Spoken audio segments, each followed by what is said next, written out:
these Deprived games.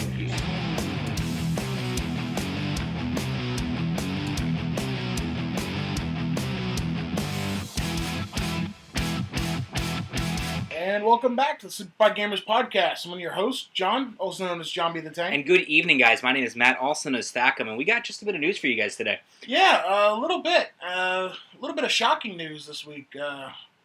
First off, starting with Irrational Games going under. Yeah, you know, when we saw the letter, it was a little bit, I didn't know what to think about it. You know, it seems like such a successful company wouldn't just want to out and, you know, stop all production. In most cases, we've seen that these top CEOs or people usually go off in their own endeavors and leave the company as a whole. But it looks like they've just kind of said no more. Well, what seems to have happened is Ken Levine came out and said that he wants to move on to do smaller things and has a smaller team of, I think, 15 people is what they said. And he's going to continue working with Take-Two on more story-driven games. I don't know what he means by that because their past games have been very story-driven.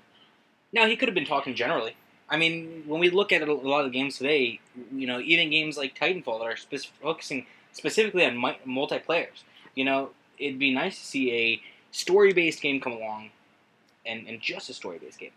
Right, well, that's what they've been doing with BioShock. The only BioShock game that had multiplayer was 2, and that wasn't even made by Irrational. Mm-hmm. But what I think really happened here is maybe BioShock wasn't making enough money for Take-Two's liking, and they were like, listen, we're going to close Irrational. We're offering you a job with a small team to continue working. And that's about it. Yeah, and it's not like BioShock, the franchise, is going away completely. 2K, if I believe, has taken them over. Yeah, 2K's worked with them in the past making all these games. And I believe Take-Two is the company that owned Irrational Games. So I don't know whether this, like I was saying before, I don't know if this was a decision that fell on them or if this was something that fell on, you know, Ken Levine. So I have no idea why. They haven't released any precise details as to why this whole change happened suddenly.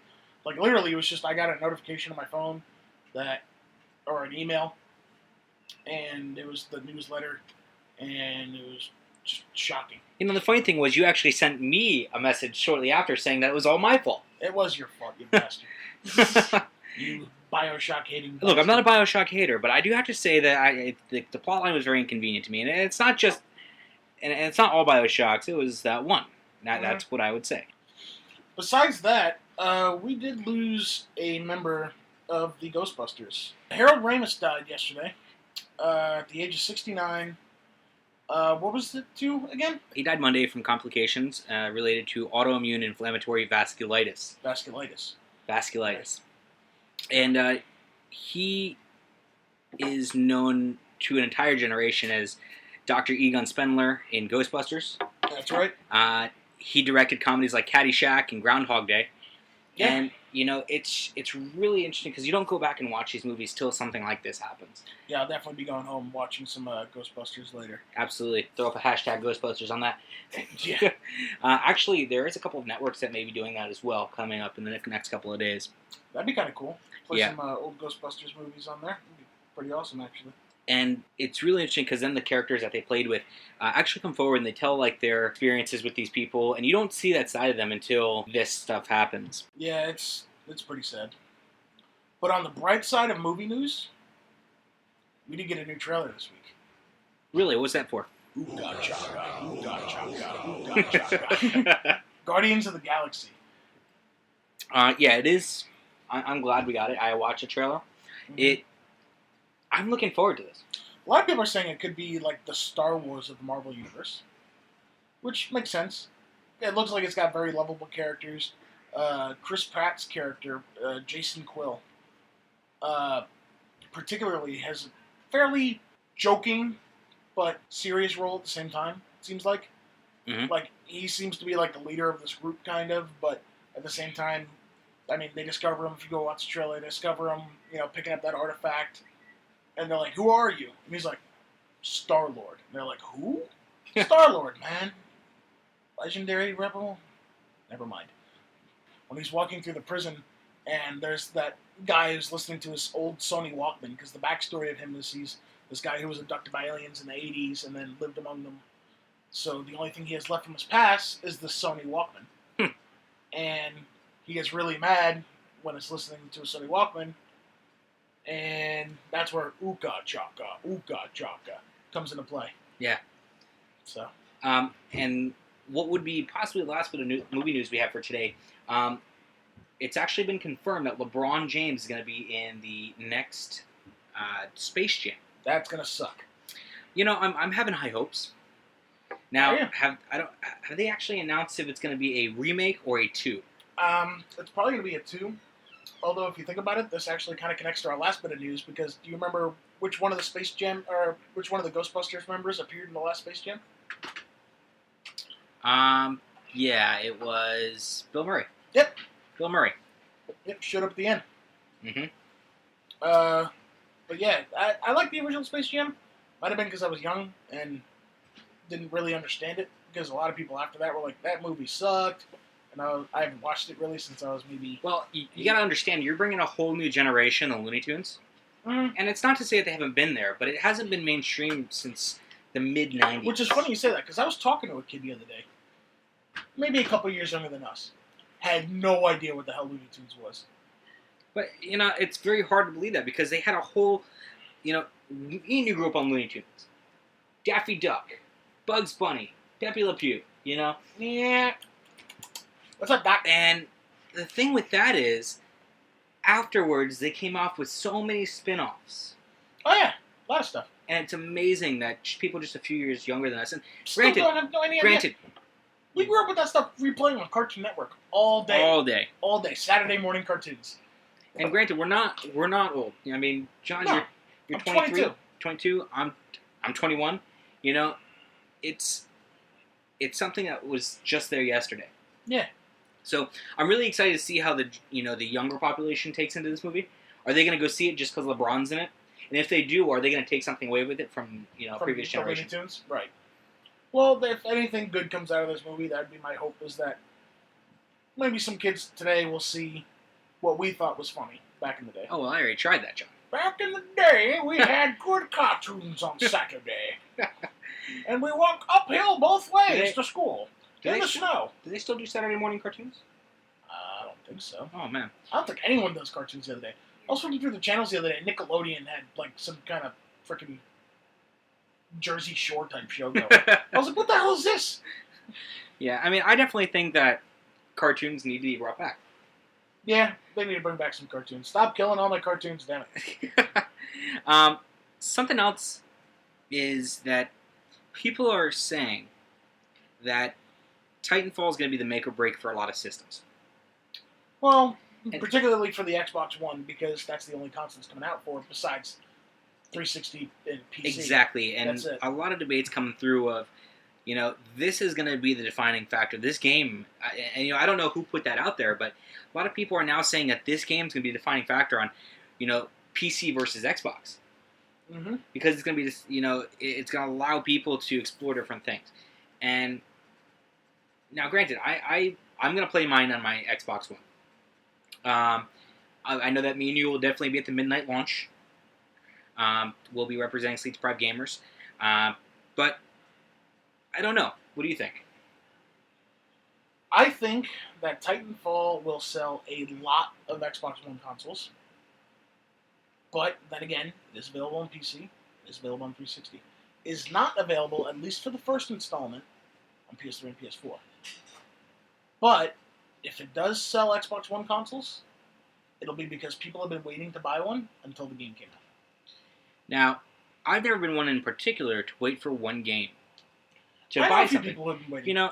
And the only game I could ever say that would I waited to get the 360 until they announced Halo 3. The only game I would say that would ever make my mind up, and it actually has, was Kingdom Hearts. They've announced Kingdom Hearts for both of the systems. And when they said that, I had the green light for the Xbox One. Mm-hmm. But I can't say that I would put my entire gaming experience in the hands of one game. Yeah, a lot of people do, though. A lot of people I know will only get the Xbox due to Halo, or will only get PlayStation due to Uncharted, Like, some people just lock into one game, and that's why they get the console. Personally, I'll lock into a console because my friends are there, and if it has exclusives I like, Halo, I'll get it.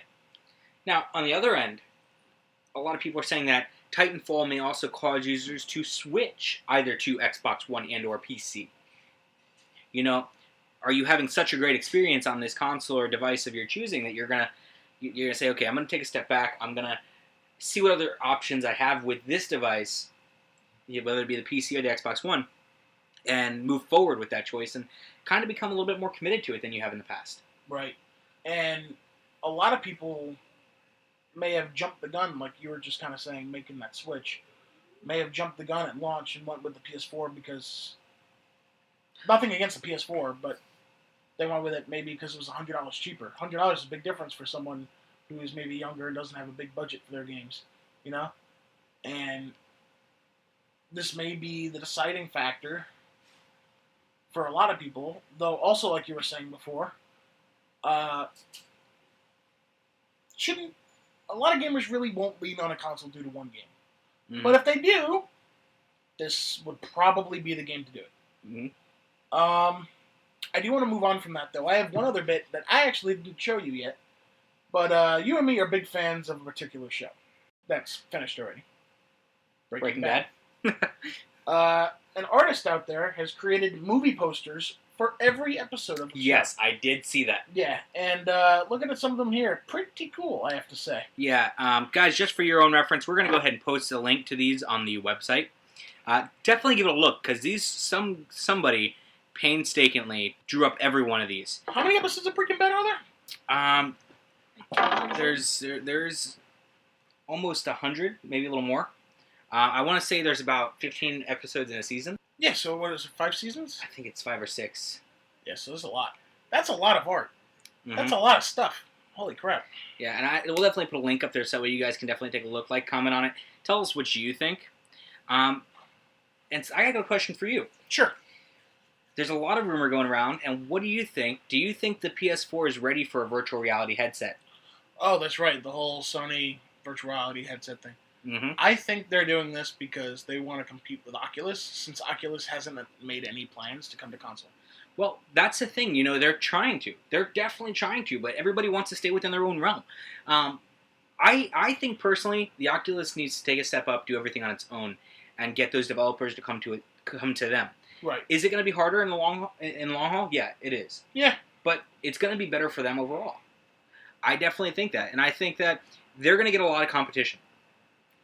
Yeah, it's if Oculus does decide to come to console, that's going to be their one competitor right now, Mm-hmm. with Sony. Sony hasn't made any official announcements. People are saying we'll probably see something soon. Hopefully at E3. That'd be kind of cool. That'd be a nice big thing, because they came out with the console now. Both companies have come out with their consoles. Both of them have to show their next big thing. Exactly. What Xbox doesn't show, I have no idea. But Sony can show. They can show that. Now, I'm also hoping that Sony comes up with their next big dashboard update. Yeah. A lot of people aren't having high hopes, but I definitely think that they have something up their sleeve. I do have to say this. They did make a bunch of improvements. It is easier to find stuff. It's a little less navigation to get to stuff. But it's still... I don't know. Okay, I'm going to throw this out here. If the PS4 gets a headset, a virtual reality headset, I'm definitely going to consider signing on for it.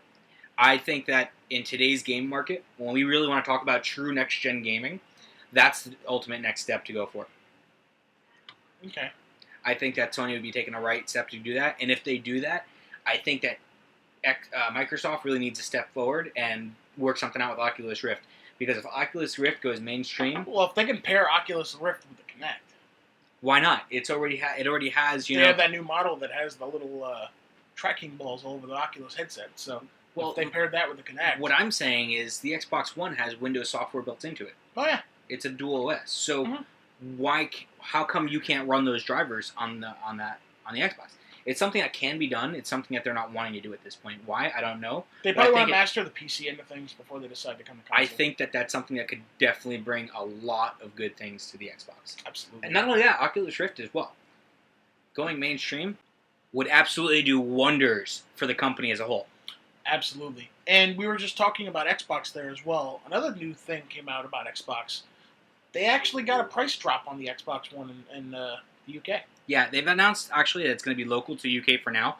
It's about a £100 drop. It's about a £100 drop, and I hope that they're going to bring that over to the US, and I think that's going to make it more competitive in terms of pricing, and I think that may make a lot of people's decisions. Yeah, they dropped the price a little bit. I mean, they might not get the biggest boom in sales, but over time, they'll probably boost those sales a little bit. Because $500, though not extraordinarily over-the-top expensive, is still kind of expensive. Yeah.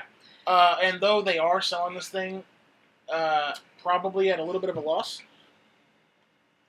they'll make that money back. They'll make it back if they sell it, but between Xbox Live, games. The Titanfall bundle. That too. That's right, they did announce that, right? Yes, they did.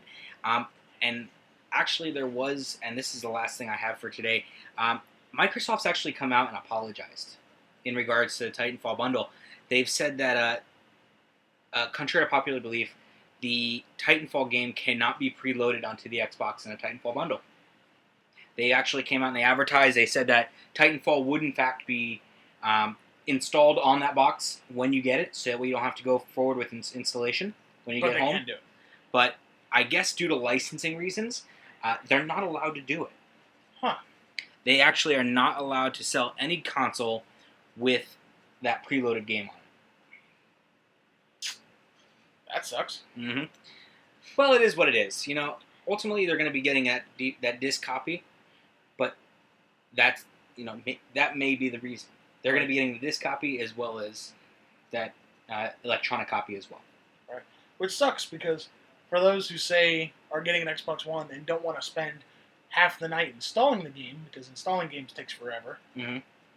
Now I'm going to get this game at midnight, start installing it, go to bed, go to work I can play next at day. 5 a.m. I can play when I get home from work the next day. So, I think that's about it. You got anything else? Guys, thank you for listening. First off, me and John are going to be taking a hiatus for next week. We will have 2 guest hosts hosting Sleep Deprived Gamers. So please tune in, tell us what you think. We are actually going to be out of the country for a few days. Woohoo! And stay tuned, we're going to be changing some server things around in the next coming weeks. Stay tuned on what to do about that, because we may or may not have to have you resubscribe. Ideally not, but we'll tell you what the deal is when that time comes. Yeah, we'll have more details on it. Maybe not next week because we won't be here, but the week after.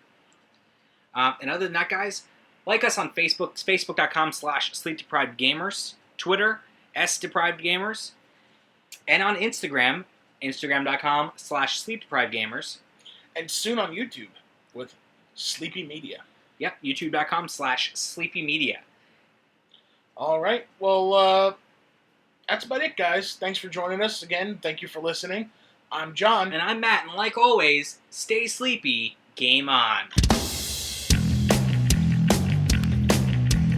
Sleep Deprived Games.